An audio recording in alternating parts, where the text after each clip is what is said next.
بۆقسەکنی زیاتر لەبارەی بڕیارەکەی دادگای فێدراڵی عێراق لە بەغداوە بەڕێز نەوال موسەوی چاودێری سیاسیمان لەگەڵدایە. بەڕێز نەوال موسەوی سڵاوتان لەبێت تۆم کاتتان باش.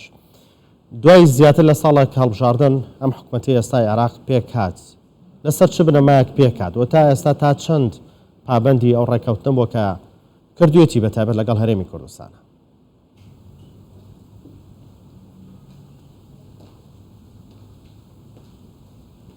نعم تحية طيبة لحضرتك ولا جناب كان ولا همو بينراني برستان هیوادارم كبر لو يقصب كم دنگ كم توزيق باش بكريت چونك دنگ بلاوازي پیم دقات بلام اوي پیواندی بو بابەتەی تۆ جەنابەت پێشنیازت کرد ئێمە تێبینی دەکەین کە هەندێک ئەجندای سیاسی هەیە کاریگەری لەسەر ڕێداوەکانی عێراق هەیە بەڵام ئەوەی بەلای ئێمەوە گرنگە ئەوەیە کە پێویستە هێزە سیاسیەکان دەست ڕاستەوخۆ دەست نەخەنە ناو کاروباری دادگاوە و کاریگەریان لەسەر بڕیارەکانی ئەو دامەزراوە نەبێت و هەروەها ئەمەش پێویستی بە دانوستان و لێکتێگەیشتنی زیاتر هەیە بۆ ئەوەی هەموو لایەنەکان کار بکەم بۆ گەیشتن بە تەوافقی سیاسی لە هەندێک بابەتی پەیوەندیدار بە پەیوەندیەکانی نێوان هەرێمی کوردستان و بەغدا بەڵام وەک دەبینین ئەو بڕیارەی کە بەم دوایانە لەلایەن ئەو هەڵوێستەی لەلایەنە سەرکردە سیاسیەکانەوە نیشان دراوە لەوانەیە هەوڵێک بێت بۆ کۆسبخستنە بەردەم ئەو لێکتێگەیشتن لە نێوان هەرێمی کوردستان و بەغدا هەیە هەروەها لێرەدا هەندێک کۆسپی دیکەش دەخرێتە بەردەم حکوومەت بۆ ئەویش لە ڕێگەی گرژکردنی دۆخی سیاسی لە وڵات و بە تایبەتیش دوای درێژکردنەوەی درێژەدان و هەروەها بەو بەڵگانێک کە لە ڕێکەوتنیان لەسەرکراوە لە نێوان لایەنەکانی ناو ئیدارەی دەوڵات بەڵام پێویستە هەرچەند هەوڵەکان هەن بۆ لێکتێگەیشتن لە نێوان لایەنەکان بەڵام لە لایەکی دیکەشەوە هەندێک لایەنی دیکە هەنە کە نانەوێت ئەو ڕێکەوتنانە بشە بواری جێبەجێکردن و نانەوێت پەیوەندیەکان نێوان هەرێمی کوردستان و بەغدا ئاسایی ببێت و باش بێت و بگەنە ڕێکەوتن لەسەر بابەتەکان بەڵام دەبینین کە هەندێک لە بڕیارەکان هەندێک کاریگەری پەیوەندیانە هەیە. باس لەوە کرد کە دەسوەردان هەیە لە بڕیارەکانی دادگای فیدراڵی یاخود با بڵین دادگای فیدراڵی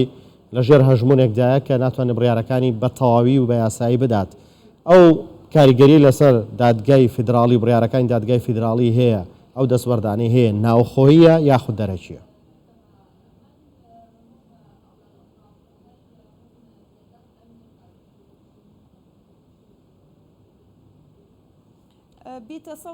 بە بڕوای من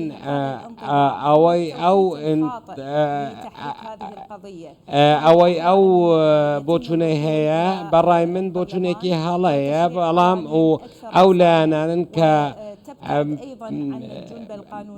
من بەڕای من پێویستە تا ئەو کاتەی لێکتێگەیشتنەکان بگەنە ڕێککەوتن لایەنەکان بگەنە لێکتێگەیشتن پێویستە تەنانەت پەرلەمانیش لە دەرکردنی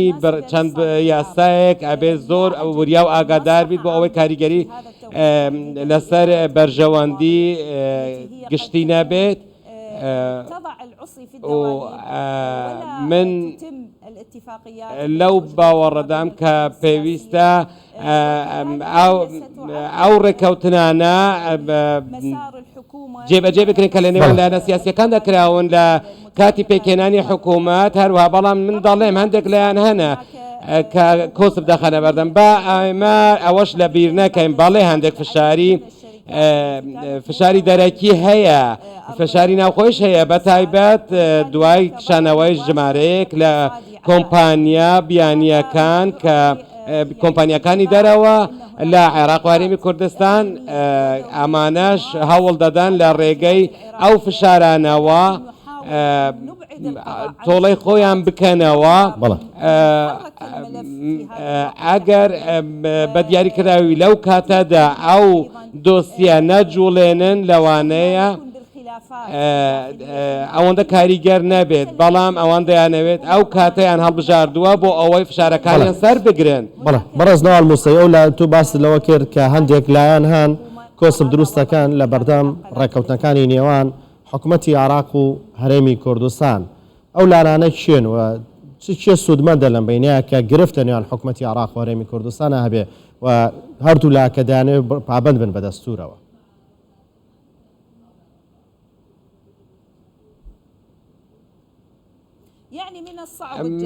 من ناتوانم بە دیاریکراوی پەنجە و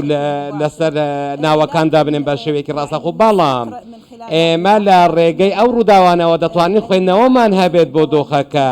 و دەبینین کە چی دەگوزارێت و دەبینین چ فشارێک لەسەر حکوومەتیش دروست دەکرێت تەنانەت لەوانەیە کە بەڕێز مستەفا سەنەدیش کە ئەو دۆسیەی جوڵاند لە دادگای فیدرالی لەوانەیە ئەجندایەکی سیاسی لە پشت ئەو جوڵاندنە هەبێت لەوانەیە ئەو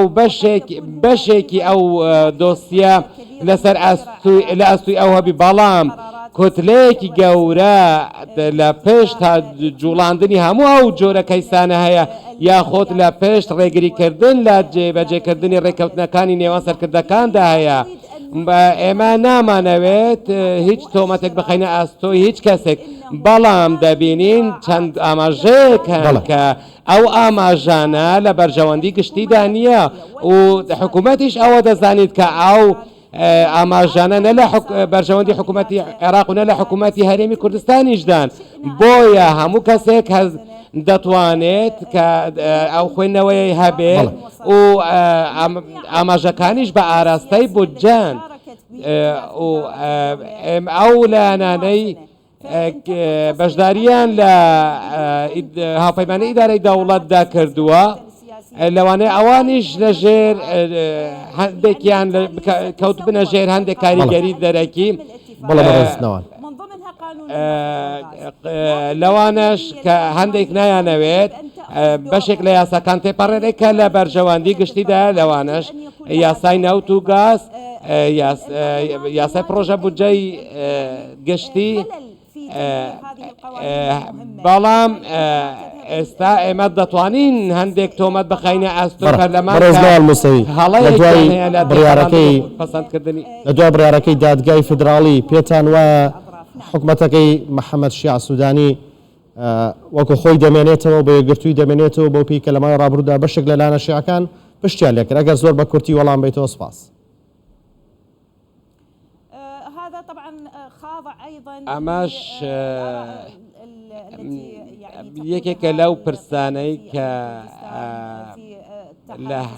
لە هەرێمی کوردستانیش کە بەشدارن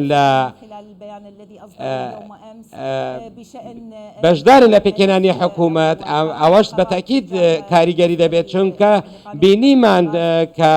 بڕیارەکەی شەوی ڕابردووی دادگای فیدراڵی چەندە کاریگەری هەبوو لەسەر هەڵوێستی لە سەرکردە سیاسیەکانی هەرێمی کوردستان بەڵام پرسیارەکە لێرە ئەوەیە ئاخۆ سەرکردەکانی هەرێمی کوردستان بەردەوام دەبن لە پێکاتای حکوومەتەکەی محەممەد شیع سوودانی یاخۆت هەڵوێستی دیکان هەبێت لێرەدا پرسیارێکی دیکەش دێتە ئاراوە ئاخۆ محەممەد شیع سوودانی چ هەڵوێستێکی کردەی دەبێتن بەرامبەر بەو بڕیارانە خۆ دەتوانێت کوردستان بێت لە بەغدا و لەگەڵماندا بۆ سپاس بۆ بەڕێستان.